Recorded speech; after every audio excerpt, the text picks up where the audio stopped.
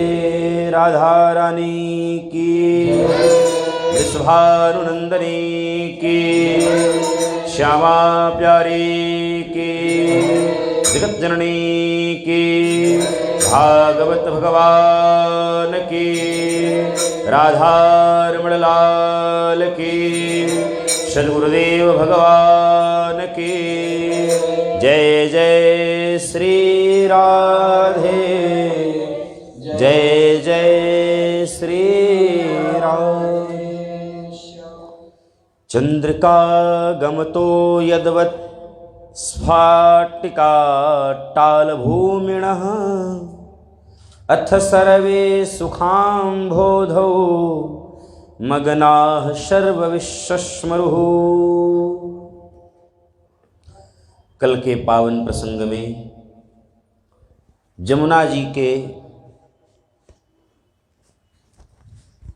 आदेश पर समस्त पट्टरानियाँ, वज्रनाभ जी, परीक्षित इत्यादि समस्त श्रोता समूह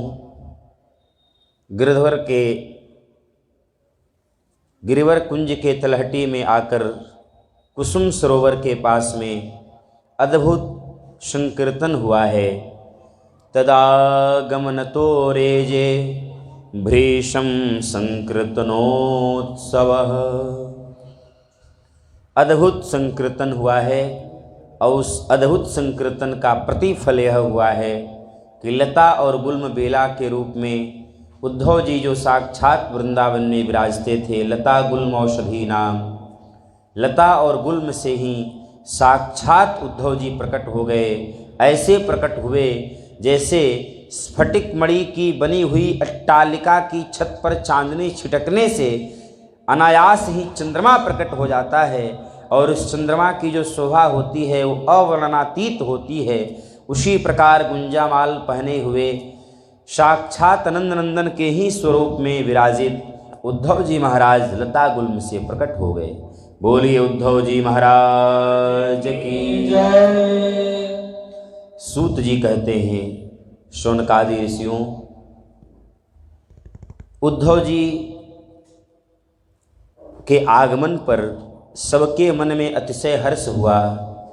सब आपस में आनंद का अनुभव करने लगे। उद्धव जी का सबने सत्कार किया है, पूजन किया है। उद्धव जी ने भी सबका आलिंगन प्राप्त किया है, सबका आदर भाव स्वीकार किया है। परीक्षित जी से और वज्रनाभ जी से कुशल क्षेम पूछा है। सूत जी कहते हैं, अथोदुद्धवस्तुतान् दृष्ट्वा कृष्ण कीर्तन तत्परा सत्कृत्याथ परिष्वज्य परीक्षित उवाच। श्री कृष्ण कीर्तन में सबको लगा हुआ देखकर उद्धव जी को अत्यंत आनंद हुआ। उद्धव जी ने बहुत प्रकार से बहुमान किया, प्रशंसा किया। धन्य हो परीक्षित, धन्य हो वज्रनाभ जी, धन्य हो आप सब जो भगवान के संकीर्तन महोत्सव में इस प्रकार से अपने मन को लगाए हुए हो, इस प्रकार से अपने हृदय को आप सब अपने चित्त में चित्तचोर को चिपकाए हुए हैं। बहुत अद्भुत सौभाग्य है। श्री कृष्ण की पत्नियों के प्रति भी आप सबका भक्ति और प्रेम अद्भुत है, अनुकरणीय है। परीक्षित, आपकी धन्यता का बखान कौन कर सकता है। आपने तो गर्भ में ही भगवान नंदनंदन का श्याम सुंदर का दर्शन कर लिया।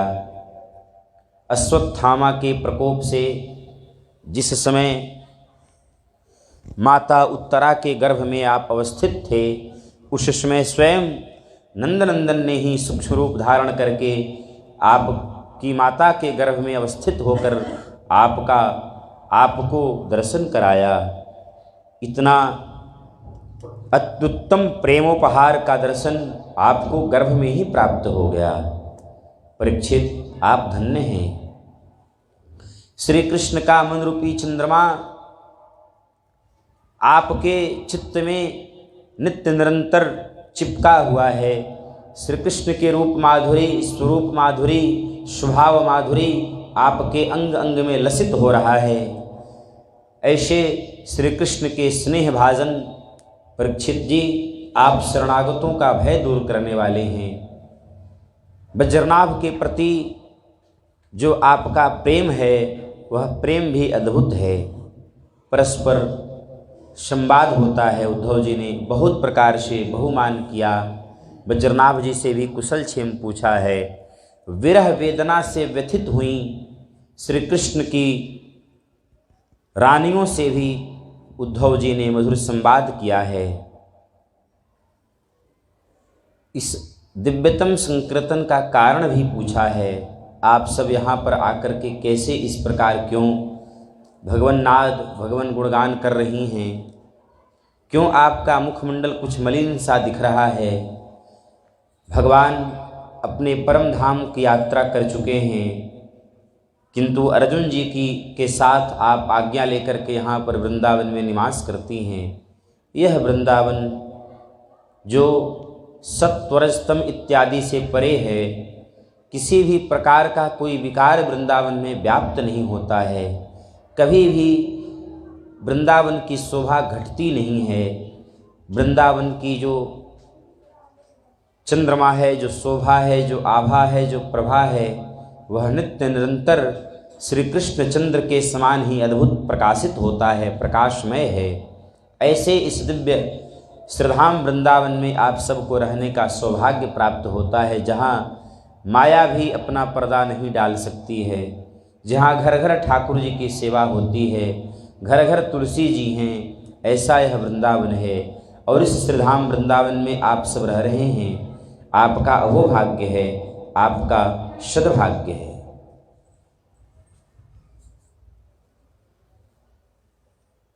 परीक्षित जी, भगवान जिस समय इस परम धाम की यात्रा पर जा रहे थे, जरा रूपी व्याध के द्वारा जो मूषल का अंतिम अंश था, उसको भगवान ने अपने चरण प्रांत में स्थान दिया। मैं और दारुक सारथी को भी भगवान ने आदेश कर दिया और मुझे बद्रिकाश्रम जाने के लिए आदेश प्रदान किया। उस समय मैंने भगवान से यह निवेदन किया, प्रभु आप मुझे बद्रिकाश्रम भेज रहे हैं और आप परम धाम की यात्रा कर रहे हैं, अपनी लीला संवरण कर रहे हैं। मैं बद्रिकाश्रम तो चला जाऊंगा, लेकिन क्या मैं वहाँ पर बिना आपके अंग संग, बिना आपके कथा पूजन का जीवित कैसे रहूँगा? आप मुझे बद्रिकाश्रम जाने का आदेश तो दे रहे हैं, लेकिन वहाँ पे जीवन जीने का कोई अवलंबन तो बताइए। मैं वहाँ रहूँगा, लेकिन आपका जो विरह है, आपका जो अंग संग प्राप्त किया है, आपके साथ में बैठ करके एक ही थाली में भोजन किया है, आपकी सेवा मैंने की है, और जब वहाँ पे आपका अभाव होगा तो मेरे प्राण आपके बिना कैसे रहेंगे? प्रभु इस दास को भी अपने साथ लेकर के चलिए। आपके अभाव में यह दास का जीना बहुत मुश्किल होगा, कठिन होगा। परीक्षित जी, उसी समय भगवान ने मुझे ज्ञानोपदेश किया है और उपदेश दे करके उन्होंने यह बात कही कि श्रीमद् भागवत शास्त्र का जो व्यक्ति आश्रय ले लेगा उसको किसी प्रकार का कोई विरह व्यथा नहीं होगा। तिरोधाय प्रविष्टोऽयं श्रीमद्भागवतार्णवम्। मेरे सामने ही, मेरे आँखों के सामने ही भगवान ने अपनी संपूर्ण तेज, अपनी संपूर्ण ज्योति, अपना संपूर्ण प्रकाश श्रीमद् भागवत में प्रविष्ट कर दिया। ध्यान दीजिए, जो लोग कहते हैं कि श्रीमद् भागवत केवल ग्रंथ है, केवल किताब है, यह श्लोक पढ़ें, देखें श्रीमद् भागवत के ग्रंथों को, श्लोकों को, उद्धव जी स्वयं यह बात कह रहे हैं कि मैं वहाँ साक्षी था, मैं वहाँ, मेरे आँखों के सामने ही भगवान ने अपने परम ज्योतिमय प्रकाश को, अपने दिव्यतम चेतना को श्रीमद् भागवत में प्रवेश कराया और कहा, उद्धव जी आप भागवत जी का आश्रय ग्रहण करें, आप बद्रिकाश्रम में चले जाएं और इस भागवत महापुराण को लेकर के जाएं, नित्य निरंतर अहर्निश श्रीमद् भागवत महापुराण का पठन पाठन प्रणयन करते रहें, जिससे मेरी विरह व्यथा वेदना आपको स्पर्श भी नहीं करेगी। तिरोधाय प्रविष्टोऽयं श्रीमद् भागवतार्णवम्। ऐसे मानिए कृष्णार्णव ही भागवतार्णव में प्रवेश कर गए।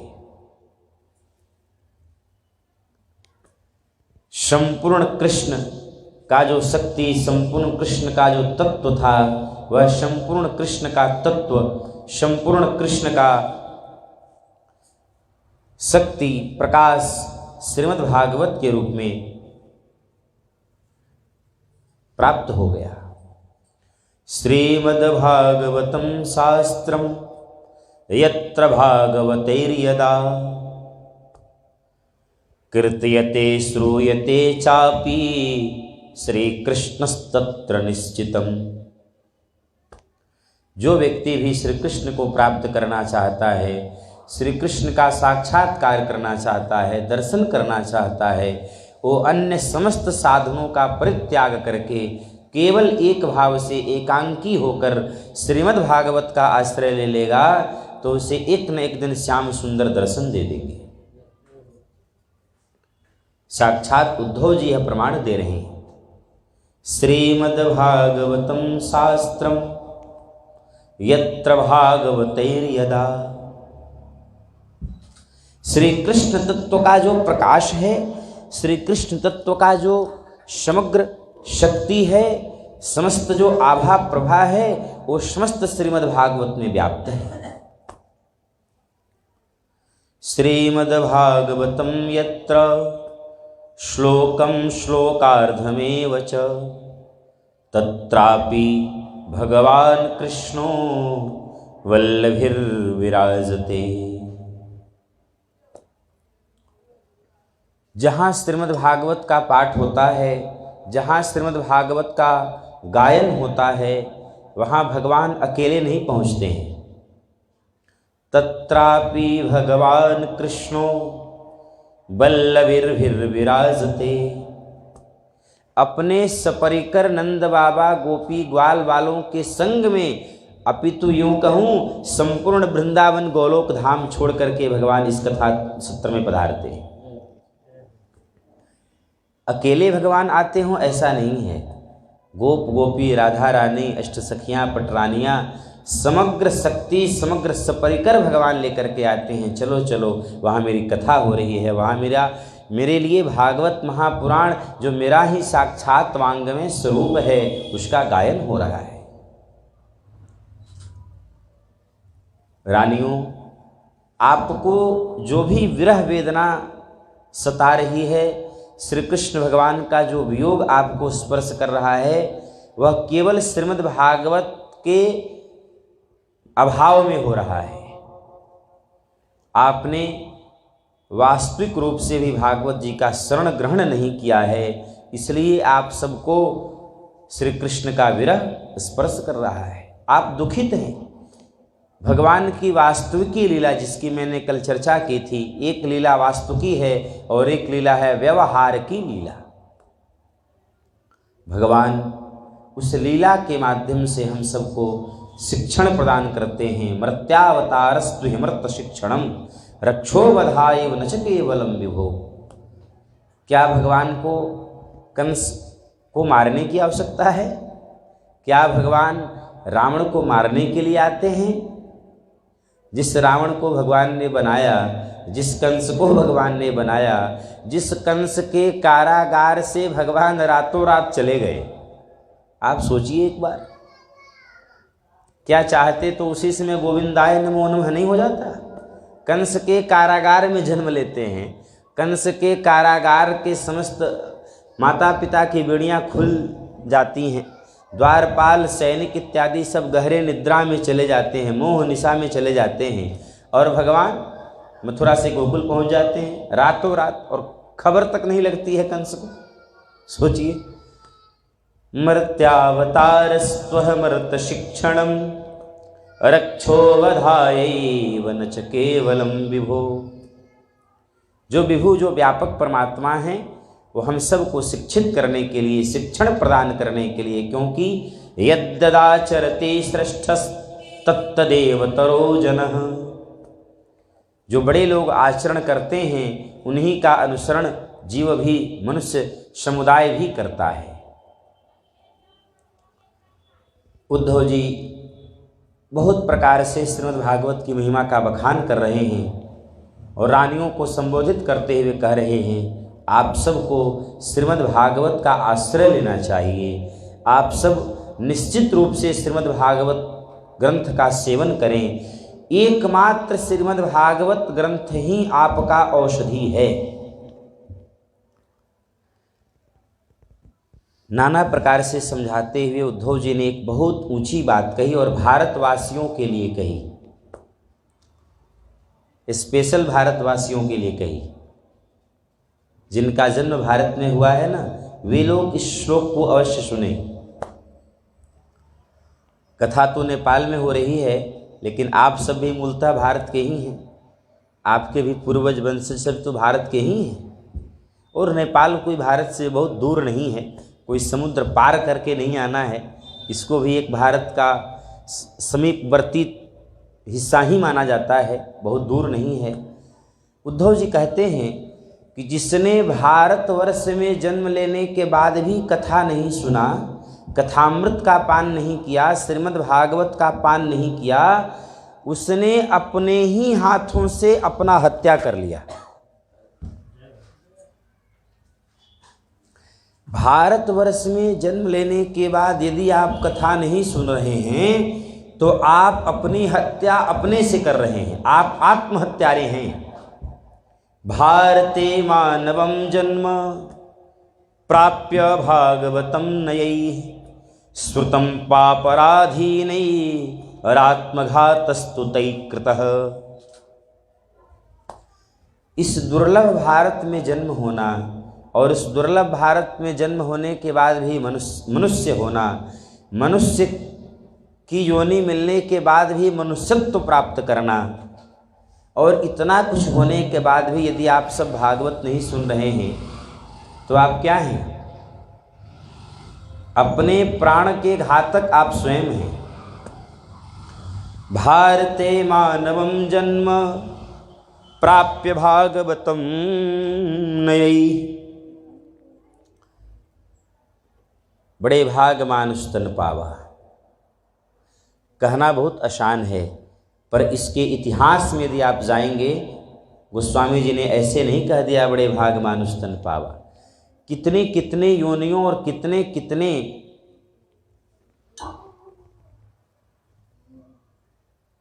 कष्ट से गुजरना होता है, तब मानव योनि की प्राप्ति होती है। और वह मानव योनि की प्राप्ति के बाद भी यदि हम और आप कथा न सुने, भगवान के चरणारविंद में अपना मस्तक नहीं नवावें, कितना दुर्भाग्य है। उद्धव जी कह रहे हैं, श्रीमद्भागवतम शास्त्रम नित्यं व्ययः परिसेवितं पितुर्मातुश्च भार्याया कुलभक्तिः सुतारिता। वाह! जिन बड़भागियों ने प्रतिदिन श्रीमद् भागवत शास्त्र का सेवन किया है, जो प्रतिदिन श्रीमद् भागवत ग्रंथ का अनुमोदन, अनुसरण, पठन पाठन करता है, उसको क्या होता है? पितुर्मातुश्च भार्याया कुलपक्ति सुतारिता। पहले पिता, फिर माता और फिर पत्नी, 3 पीढ़ियों को तार देता है। 3 पीढ़ी का मतलब 7 पीढ़ी पिता, 7 पीढ़ी माँ और पत्नी का भी सुतारिता। श्रीमद् भागवत को भली भांति आप सब श्रवण करें, क्योंकि अनेक जन्म संसिद्ध श्रीमद् भागवतम लभे प्रकाशो भगवद भक्तेर भवस्तत्र जायते। अनेक जन्मों तक साधना करते करते जब मनुष्य पूर्णतः सिद्ध हो जाता है, परिपक्व हो जाता है, तब श्रीमद् भागवत की प्राप्ति होती है। अनेक जन्म संसिद्ध, 1-2 जन्म नहीं, अनेक बहुवचन है। अनेक जन्म संसिद्ध श्रीमद् भागवतम लभे प्रकाशो भगवद भक्ते। श्रीमद् भागवत का प्रकाश उसी के हृदय में आएगा कि जो अनेक जन्मों से इसकी तैयारी कर रहा होगा। आपने किसी फल का बीज देखा होगा, पीपल का अथवा किसी भी फल का बीज आप देखें कितना छोटा होता है। काली राई अथवा पीला सरसों से भी छोटा पीपल का अथवा बरगद का, बट वृक्ष का जो बीज है वह होता है। उसकी यात्रा देखें आप, वह छोटा सा बीज, वह अणुमात्र का बीज, पहले क्या होता है? भूमि में उसको डाला जाता है, फिर उसकी निराई, बुआई, जुताई, फिर शीत, बयार, धूप, छांव, ओले, वर्षा, न जाने कितने कितने झंझावतों को वह सहता है कि नहीं? विचार करिए। कभी कभी पत्थर ही बरस गया, कभी भयंकर भूचाल आया, कभी तूफान आ गया, कभी आंधी आया, न जाने कितने कितने झंझावतों को वह बीज सहन करता है, और वर्षों के बाद वह बीज बरगद अथवा पीपल के रूप में प्रतिष्ठित होता है। उसी प्रकार अनेक जन्म संसिद्ध श्रीमद् भागवतम लभेत प्रकाशो भगवद भक्तिर उद्भवस्तत्र जायते। इस बात की पक्की गारंटी है। किस बात की गारंटी है?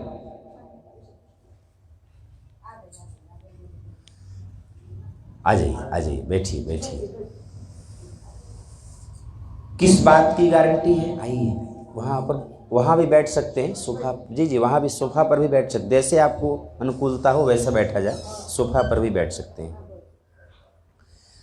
श्रीमद् भागवत शास्त्र अनेक जन्म संसिद्ध श्रीमद् भागवतम लभेत प्रकाशो भगवद भक्तेर उद्भवस्तत्र जायते। इसका उद्भव सबके हृदय में हो ही नहीं सकता है। साक्षात उद्धव जी कह रहे हैं, साक्षात उद्धव जी का वचन है। इसका अर्थ यह है कि हम सब अवश्यमेव बड़भागी हैं। अवश्यमेव हमारे ऊपर सद्गुरु की कृपा है, पूर्वजों की कृपा है, नंदनंदन की कृपा है कि हम कह रहे हैं और आप सुन रहे हैं। ऐसे समझो, इसको एक दृष्टांत से समझाता हूं। किसी बगीचे में बहुत सुंदर सुंदर प्रकार के फल लगे हुए हैं। उस वाटिका का जो माली है, बगीचे का जो माली है, नित्य उसकी सेवा करता है। नित्य अनेक अनेक गमलों में जो जो पुष्प लगे हैं, बेला, चमेली, हरसिंगार, अड़उल इत्यादि का जो पुष्प है, उस पुष्प में नित्य पानी, सिंचन, निराई, बुराई सब करता है। नाना प्रकार के पुष्प उसमें लगे हुए हैं, वाटिका में, उद्यान में, बागीचे में। प्रतिदिन माली जो पुष्प खिल जाता है उसको निकाल लेता है।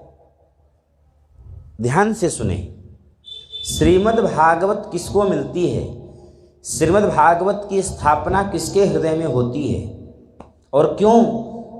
साक्षात श्री कृष्णावतार उद्धव जी यह बात कह रहे हैं कि अनेक जन्म संसिद्ध श्रीमद् भागवतम लभेत। अनेक जन्मों की सिद्धि होती है तब भागवत की प्राप्ति होती है। क्यों? अब उस माली ने प्रतिदिन कुछ कुछ पुष्प को चुनता है, फिर घर पे लाता है, फिर उसकी माला बनाता है, माला बना करके मंदिर ले जाता है अथवा बाजार में देता है, फिर हम और आप खरीदते हैं, उसको ले आते हैं ठाकुर जी के जनकपुर धाम लेके जाते हैं, पशुपतिनाथ लेके जाते हैं। अब उस पुष्प की यात्रा पर विचार करें। वह पुष्प एक सूक्ष्म रूप में बीज है, उसको वह माली बोता है, कुछ वर्षों के बाद वह पुष्प खिलता है, उगता है, पौधे के रूप में जन्म लेता है, फिर डाली पत्तों इत्यादि के माध्यम से पुष्पित होता है, खिलता है। माली आता है, माली उस पुष्प का चयन करता है। ध्यान से सुने, माली जिस समय पुष्प का चयन करता है उस समय ही कुछ पुष्प के पंखुड़ी नीचे गिर जाता है। गिर जाता है कि नहीं? स्वाभाविक है। अथवा बहुत सारे उद्यान में उसमें पुष्प लगे हुए हैं तो कुछ ऐसे भी पुष्प हैं जिस पुष्प पर उसकी दृष्टि ही नहीं जाती है, नहीं जाती है। बहुत सारा है, जिधर मन हुआ उधर से ही तोड़ लिया, टोकरी भर लिया, चल दिया। कुछ पुष्प तो उद्यान में ही रह जाते हैं, कुछ पुष्प तो इस प्रतीक्षा में रहते हैं कि हो न हो आज नहीं तो कल मेरी बारी आए, कल नहीं तो परसों मेरी बारी आए, कहीं ना कहीं मालाकार माली हमको ले ले। इस आशा में ही, प्रतीक्षा में ही वह पुष्प अपने आप को समर्पित कर देता है और माली की दृष्टि उस पर नहीं जाती है। कुछ पुष्पों का चयन करके जब माली अपने गृह पर जाता है और जब उसकी माला बनाता है तो उस धागा और सुई से जब संबंध होता है, जब उसके हृदय को भेदा जाता है तो कुछ पुष्प उसके माध्यम से भी गिर जाता है, अपने आप को समर्पित कर देता है। सुई से और जब पुष्प से दोनों का संयोग होता है तो कुछ पुष्प ऐसे भी सुकुमार हैं, सुशीतल हैं, जो उस सुई के चुभन को सह नहीं सकते हैं, बर्दाश्त नहीं करते। चलो माला भी बन गया। माला बना करके वह माली जब मंदिर में जाता है, हम और आप खरीदते हैं, तो वह पुष्प का जो माला है, जो गुच्छा है, उस जो गुच्छे को हमने खरीदा और हम ला करके बांके बिहारी के मंदिर के देहरी पर हम देते हैं। वहाँ पर भी इतने सब माला आए हुए हैं कि जिस माला पर दृष्टि ही नहीं जाती है और पुजारी को जो मन में आया उसी को भगवान के गले में पहना दिया। कुछ माला इधर ही रह गए, कुछ माला देहरी पर ही रह गए, कुछ माला चौकट पर ही रह गए, कुछ माला का कुछ पुष्प का अंश उद्यान तक रह गया, कुछ पुष्प का अंश सुई और धागे से संजोग करते समय टूट गया, कुछ पुष्प पर माली की दृष्टि ही नहीं गई। लेकिन पुष्प तो वही सार्थक है जो बांके बिहारी के गले में सुशोभित है। उसी प्रकार से यह मानिए कि हम सब इतने ही बांके बिहारी के गले के पुष्प के हार हैं। अनेक जन्म संसिद्ध, सिद्धि तो उसी पुष्प की है ना कि जो भगवान के कंठ का हार बना हुआ है। पुष्प की धन्यता उसी में है। एक पुष्प ने बहुत सारा तपस्या, बहुत सारा ऐसा किया कि वह चौखट तक पहुंचा। एक पुष्प का त्याग इतना था कि वह सुई और धागे तक पहुंचा।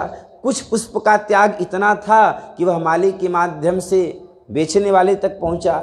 कुछ पुष्प का पुण्य इतना था कि वह जो पुजारी थे वहां तक पहुंच गया, हाथ तक तो आ गया। लेकिन अब उस पुजारी ने ऐसे किया, वैसे किया। अब वो पुष्प कहाँ गया महाराज? बांके बिहारी मंदिर में तो हजारों लाखों लोग हैं, पुष्प हैं। लेकिन पुष्प की धन्यता किसकी है? पुष्प की सार्थकता किसकी है? जो पुष्प इन सब झंझावतों को सहते हुए, इन सब सुई धागे इत्यादि के चुभन को बर्दाश्त करते हुए, ठोकरें खाते हुए बांके बिहारी के चरणों तक पहुंच जाता है।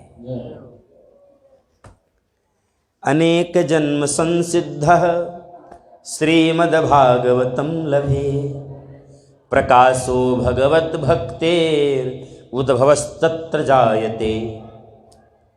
उद्भव उसी का है कि जिसका जन्म सिद्ध हुआ है, और उस जन्म की सिद्धि का अर्थ यह है, हम सब ने भी अवश्यमेव यह बात हमें और आपको स्वीकार करना है कि नंदनंदन की कृपा है, भगवान की अहिउत की कृपा है कि मैं कथा कह रहा हूँ और आप कथा सुन रहे हैं।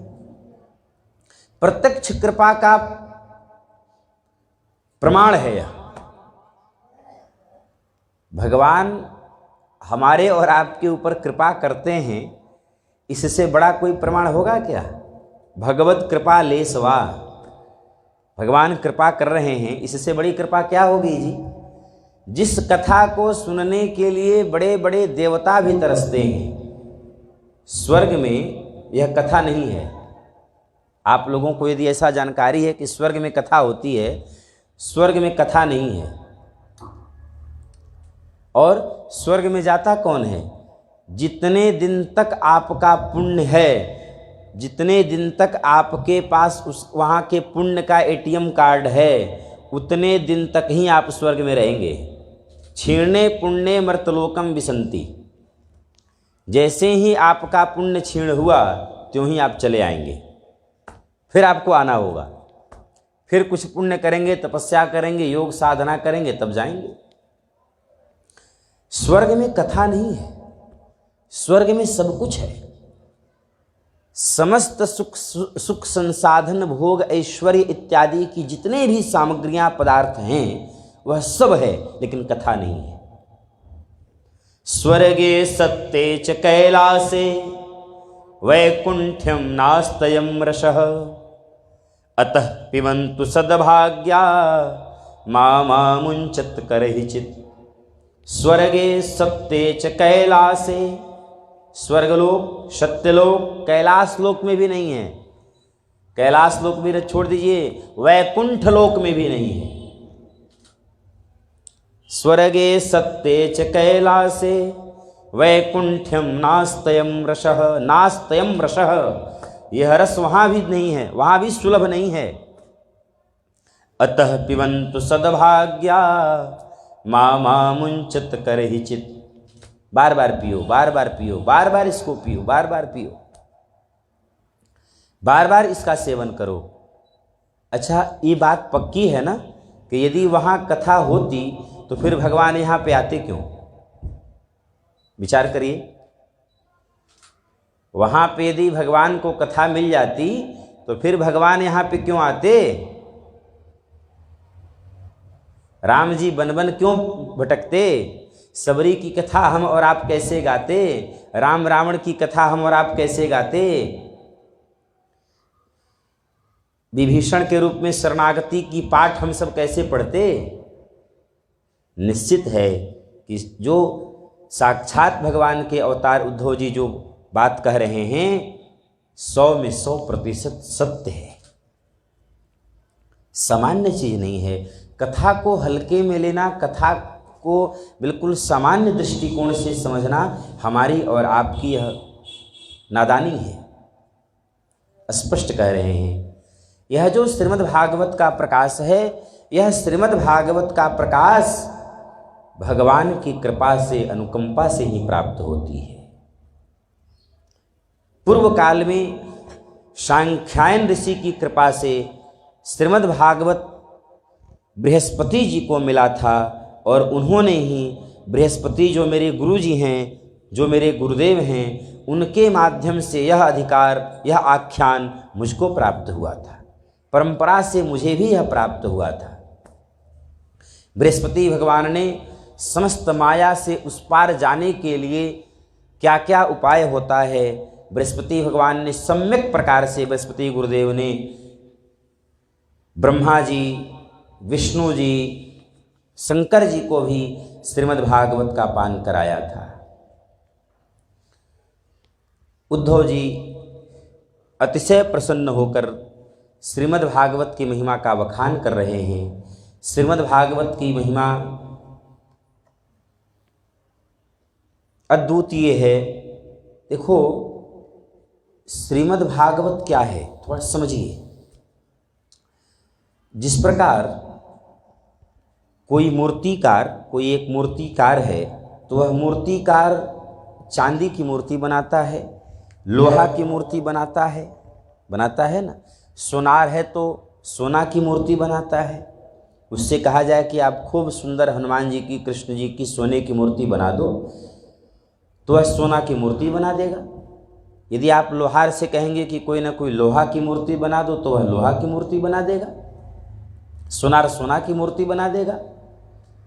उसी प्रकार जिस प्रकार से सोनार, लोहार अथवा कोई मूर्तिकार मूर्ति बनाता है, मूर्ति का निर्माण करता है, उसी प्रकार वेद व्यास जी ने भी श्रीमद् भागवत के रूप में, श्रीमद् भागवत ग्रंथ के रूप में शब्दाकार, अक्षराकार श्री कृष्ण को ही उतार दिया। तेनेयम वांगमयी मूर्ति, वांगमय मूर्ति है, इसकी सेवा वाणी के द्वारा होती है। वांगमय मूर्ति के रूप